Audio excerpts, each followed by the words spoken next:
Untuk saya tak bukaan dulu. Assalamualaikum warahmatullahi wabarakatuh.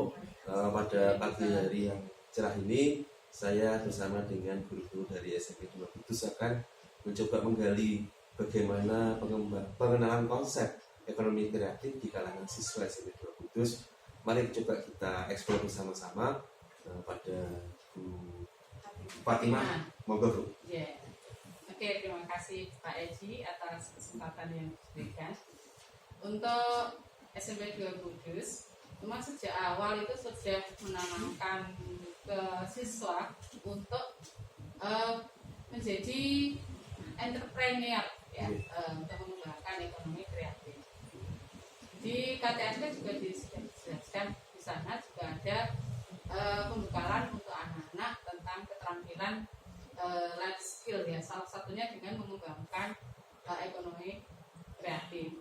Nah, untuk aplikasinya dalam setiap mata pelajaran, ya, di sini kebetulan saya mata pelajaran IPA, walaupun IPA tapi juga berusaha membekali keterampilan kepada anak, sehingga nanti setelah dia keluar dari SMP 2 dia mempunyai keterampilan khusus yang dapat digunakan sebagai bekal kehidupannya di masa yang akan datang. Kemudian di setiap akhir semester pada masa-masa jeda ini anak-anak juga sekolah mengadakan kegiatan ekonomi kreatif. Dia secara klasikal, secara grup mengadakan apa istilahnya seperti bazar gitu, bisnis day gitu ya. Bisnis day, ya, seperti itu. Jadi masing-masing membuat, mungkin ada makanan atau apa yang kreativitas dia buat, nanti disajikan di sana. Nah, untuk kegiatan yang lain, mata pelajaran seperti IPS, Muhammadiyah, seni budaya, dan mata pelajaran lainnya juga menanamkan konsep itu untuk anak-anak. Nah, jadi saya apa istilahnya? Saya kira ini untuk membudayakan anak berkreativitas sejak dini itu sangat penting sekali, karena ini akan menjadi bekal untuk kehidupannya ke depan. Gitu. Oke, terima kasih. Ya. Monggo. Kemudian dari Bu Erna bisa menambahkan dari yang lain. Ya, terima kasih waktu yang diberikan, menyambung apa yang disampaikan oleh Bu Fatimah selaku kurikulum di SMP 2 Kudus. Karena sesuai dengan KTSP SMP 2 Kudus, kita ada life skill, keterampilan life skill. Nah, kebetulan saya mengampu IPS. Nah, IPS itu di sana ada ekonomi salah satunya, namun di SMP itu kan terpadu. Cuma kalau di SMP itu akademia itu dari kelas 7 sampai kelas 9 itu ada KD yang bisa kita kembangkan untuk anak-anak mengembangkan ekonomi kreatif. Di kelas 7 itu ada ekonomi kreatif, mereka akan mengembangkan bahan-bahan yang ada di sekitar mereka, kemudian dikembangkan lagi, diolah, mereka dapat menjual lagi atau memanfaatkan kembali untuk dijadikan sebuah produk. Gitu. Kemudian yang kelas 8 itu juga ada, karena ada perdagangan antar pulau, jadi anak-anak itu bisa mengenal potensi daerah Kudus itu apa, sehingga mereka mengenal nanti ketika mereka berada di lingkungan masyarakat, tahu potensi daerahnya apa yang bisa dikembangkan, sehingga nanti mereka, oh ini saya bisa. Jadi di IPS itu lebih luas. Kemudian di kelas 9, karena mereka itu sudah tarafnya tidak antar pulau lagi tapi perdagangan internasional, jadi mereka nanti insya Allah kedepannya mereka akan melihat potensi Kudus kalau di mata negara yang lain itu seperti apa, jadi apa yang mereka bisa kembangkan. Cuma dalam pelaksanaannya seperti tadi yang disampaikan oleh Bu Fatimah, di setiap semester, akhir semester atau di setiap jeda mereka membuat seperti bazar, dan mereka membuat kalau di IPS itu sebagai tugas proyek. Jadi mereka tidak hanya menjual saja, tapi mereka harus bisa menghitung, mengkalkulasi kira-kira produknya apa. Jadi misalkan banyak anak nasi goreng, kalau nasi goreng hanya biasa nasi goreng itu kan mereka akan umum sama, tapi mereka mencari ide kreatif, nasi goreng apa, dinamai apa, sebetulnya bentuknya sama nasi goreng, tapi mereka mengkreasi namanya atau bahannya. Nah, itu yang muncul di anak-anak, dan ternyata anak-anak SMP itu sangat antusias, dan mereka itu ternyata menamainya itu namanya yang aneh-aneh, sehingga kita itu kadang penasaran ini apa gitu. Padahal dan banyak bapak ibu guru itu menunggu-nunggu kapan ada event itu lagi ya. Jadi guru-guru itu penasaran anak-anak kreatifnya seperti apa. Nah mereka itu, nah kebetulan kan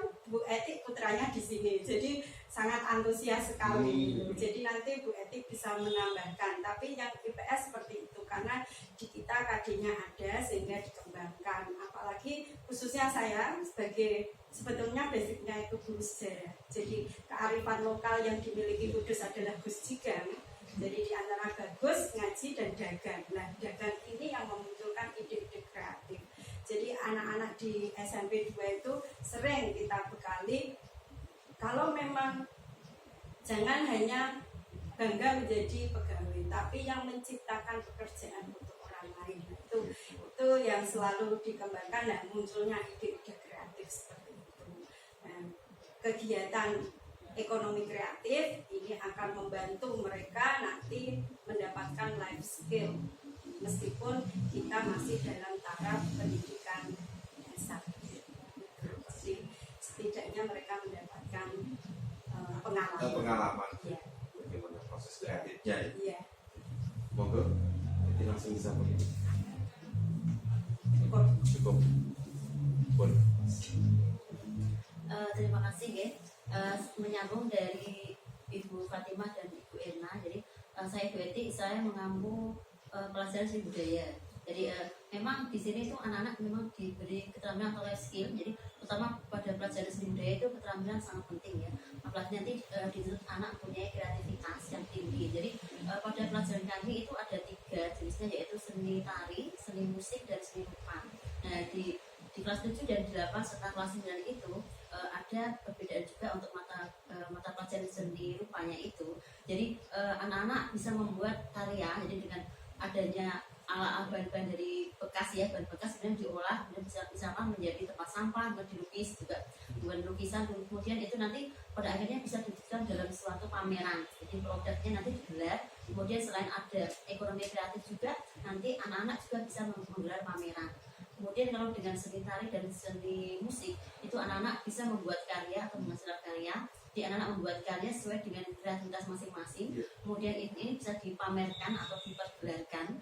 Kemudian di situ nanti anak-anak selain ada karya dipergelarkan, nanti juga ada pertunjukan, juga ada tadi ada ekonomi kreatif di sampingnya seperti itu. Iya betul. Maksudnya tari juga termasuk. Iya, tari juga. Jadi kemudian bisa dipergelarkan. Kemudian kadang anak-anak juga dimasukkan di YouTube juga, itu nanti bisa menghasilkan ya seperti itu. Terima kasih. Terima kasih.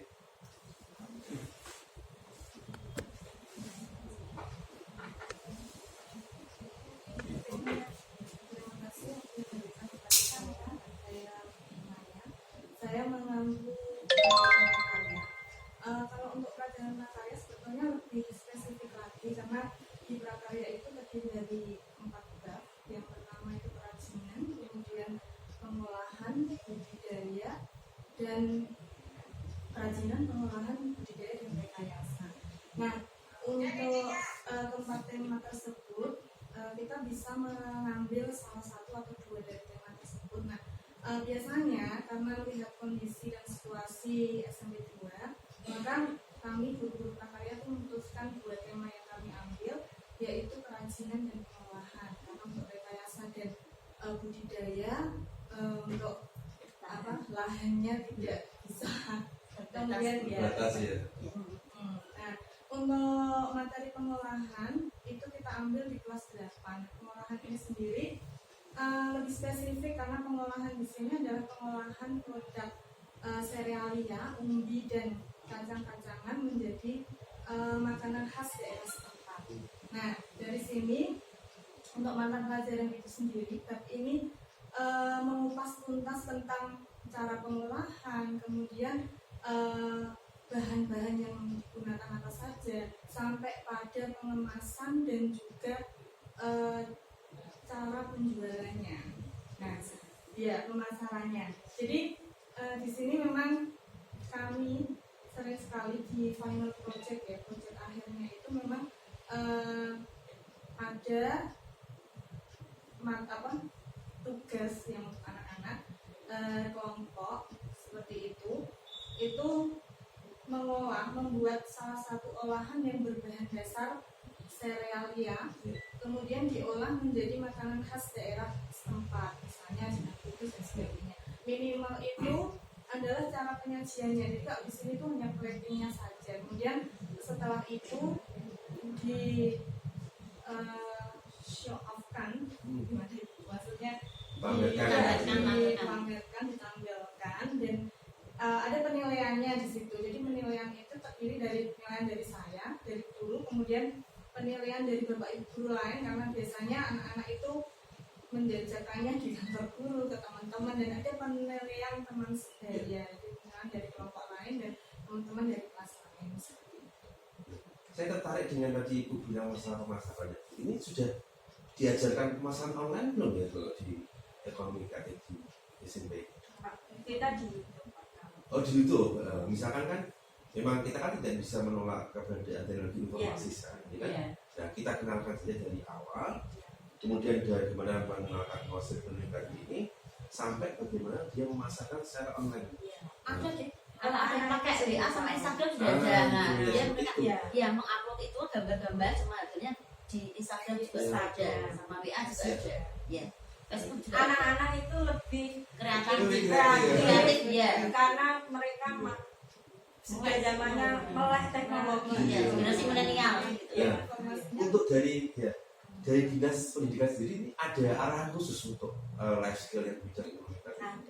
Ada siapa? Kemarin dari pengawas biasanya kan mengarahkan, mengevaluasi, akhirnya mengarahkan. Tapi belum ada tertulis khusus tentang ekonomi kreatif belum. Ekonomi kreatif itu kan sebetulnya di KTSP sudah ada, jadi life skill ini sudah ada. Jadi sudah masuk di KTSP. Secara kurikulumnya sudah ada. Tinggal pelaksanaannya itu diserahkan ke masing-masing sekolah. Nah terus ini terakhir harapan ibu-ibu semua pada BMK Kudus khususnya di bidang ekonomi kreatif itu apa pun dari mulai Bu Fatimah.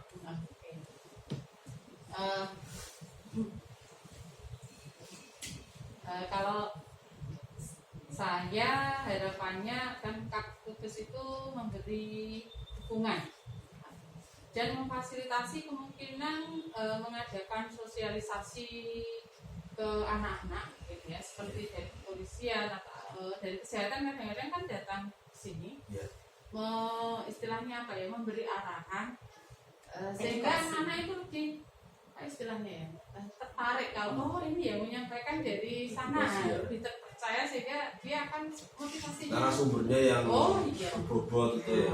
sumbernya bobot kan tertarik, nanti kemungkinan minat untuk kesana akan lebih besar gitu. Ya jadi tujuannya itu, jadi ada sosialisasi dari dinas kalau sekarang ini untuk ekonomi kreatif di dinas budaya dan pariwisata. Dinas budaya Iya, dan Pak. perdagangan. Bukan. Itu kemudian ya itu karena ekonomi kreatif itu juga butuh pendanaan, bisa jadi harapannya mungkin ada bantuan secara finansial dari sana untuk mendukung program ekonomi kreatif di sekolah. Mungkin Betul. Ya, nah untuk apa? Ini gimana, Cok? Tinggal dimasukin lagi. Ya, terima kasih. Menyambung dari Bu Fatimah, tadi kan supaya dari dinas terkait ada sosialisasi. Sebetulnya selama ini siswa-siswa itu mendapatkan sosialisasi ekonomi kreatif itu yang digelar oleh Dinas Perdagangan setiap bulan Oktober itu loh Pak. Kan ada tuh itu ekonomi kreatif yang dari industri kecil UMKM itu tahunya kan seperti itu ya, kita diwajibkan datang, tapi itu pun kan belum maksimal ke anak-anak karena mereka hanya melihat kemudian bosan pulang kan kayak gitu. Nah ketika mereka melakukan sendiri mereka itu sangat antusias sebetulnya. Nah, beda ketika mereka hanya melakukan kunjungan di pameran yang diadakan di sana. Itu dari dinas Nakerengkap itu. Ya, makanya itu kan UMKM. Nah, padahal ekonomi kreatif kan tidak hanya seperti itu. Khawatir saya itu anak itu menjadi mindsetnya salah persepsi bahwa ekonomi kreatif itu hanya jualan kayak gitu. Padahal bidang ekonomi kreatif itu mereka pelajari di mata IPS itu sangat banyak.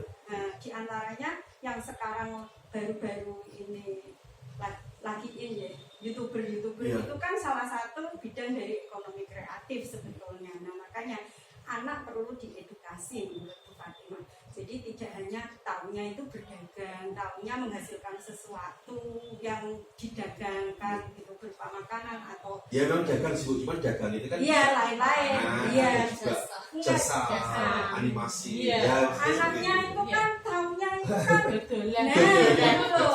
kan mereka makanya kan meskipun mereka itu masih SMP tapi kalau wawasannya dibuka dan diberi pengalaman mungkin mereka akan berkembang lebih jauh dari kita. Nah, itu yang kita harapkan.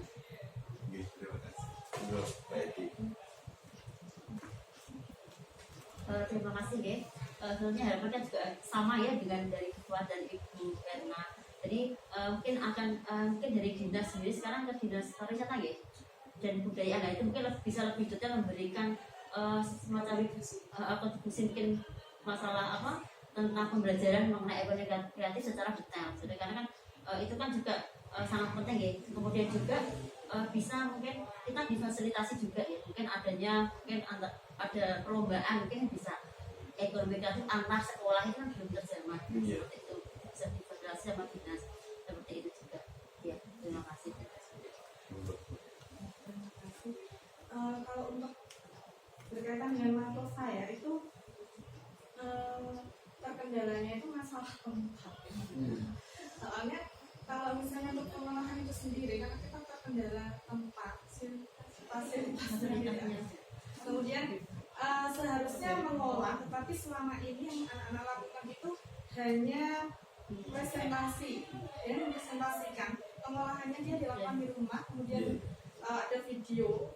Kemudian mereka mempresentasikan pada waktu yang telah disepakati. Jadi ada seperti itu. Jadi tidak di sini praktek secara langsung karena terkendala tempat tadi.